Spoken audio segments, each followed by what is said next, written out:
Entre os episódios mais simbólicos do ministério de Jesus, está o relato da maldição da figueira estéril, narrado em Mateus 21, 18 a 22 e Marcos 11 e 12, 14 negativos, 20 a 25. À primeira vista, pode parecer estranho que o Mestre, fonte de vida e misericórdia, tenha amaldiçoado uma árvore. Contudo, a profundidade deste episódio revela não apenas um milagre de poder, mas também uma poderosa lição espiritual sobre fé, frutificação e autenticidade diante de Deus. O relato ocorre na última semana de Jesus em Jerusalém. Após sua entrada triunfal no Domingo de Ramos, a cena se desenrola enquanto ele e os discípulos voltavam de Betânia para Jerusalém. Com fome, Jesus viu uma figueira à beira do caminho. Aproximou-se, esperando encontrar frutos, mas encontrou apenas folhas. Então declarou: "Nunca mais nasça fruto de ti", muito 21 e 19. E imediatamente a árvore secou, causando espanto entre os discípulos. A primeira leitura.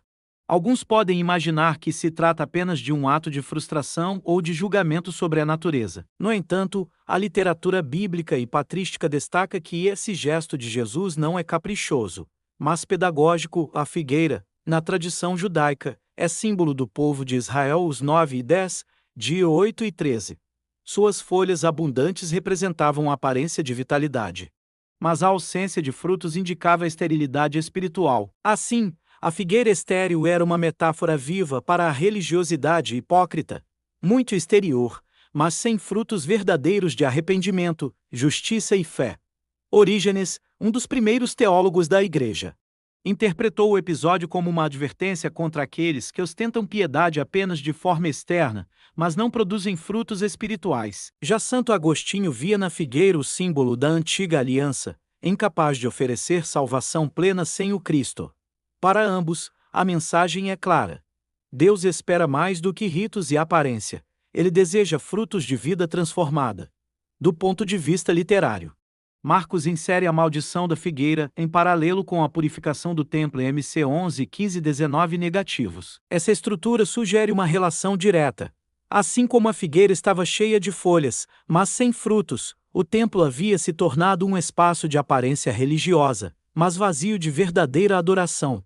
O gesto de Jesus contra a figueira reforça, de maneira visível e prática, a denúncia profética de que Deus não se agrada de religiosidade estéril. Os discípulos, surpresos com a rapidez com que a figueira secou, receberam de Jesus uma lição ainda mais profunda. Se tiverdes fé e não duvidardes de tudo o que pedirdes em oração, crendo, recebereis. Marcos 21, 21 a 22. Aqui, a narrativa se desloca do juízo contra a esterilidade para a promessa do poder da fé. Assim, o episódio não é apenas uma advertência, mas também um encorajamento.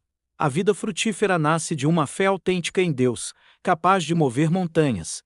Do ponto de vista espiritual, a maldição da figueira nos convida à reflexão pessoal. Quantas vezes ostentamos folhas, isto é, a aparência de fé, devoção pública, palavras bonitas, mas carecemos de frutos reais, como amor, misericórdia, perdão e justiça? Jesus nos lembra que Deus procura frutos em nossa vida, não apenas folhas. A esterilidade espiritual não passa despercebida aos olhos divinos. A literatura cristã ao longo dos séculos tem ecoado essa lição. Escritores como João Crisóstomo ressaltaram que a fé verdadeira deve se manifestar em obras concretas. Iago, em sua epístola, reforça que a fé sem obras é morta. TG 2 e 17. Assim, a maldição da figueira não é apenas um relato do passado, mas um chamado atual à autenticidade e frutificação espiritual. Por fim, este episódio nos aponta para a esperança. Jesus não apenas denuncia a esterilidade, mas também mostra o caminho da vida fecunda.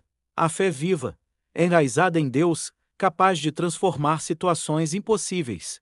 Ele nos convida a abandonar a superficialidade e a buscar profundidade espiritual, para que possamos dar frutos que glorifiquem o Pai. Portanto, a maldição da figueira estéril é mais do que um ato estranho de Jesus. É uma parábola encarnada, um ensinamento visual que une juízo e promessa.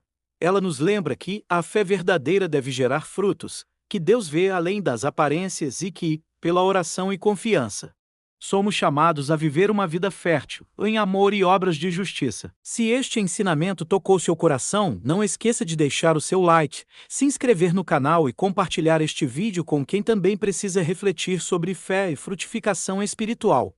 Lembre-se, Deus vê além das aparências, e a verdadeira fé se manifesta em frutos de amor, justiça e misericórdia. Cultive uma vida frutífera e permita que a sua fé transforme cada dia.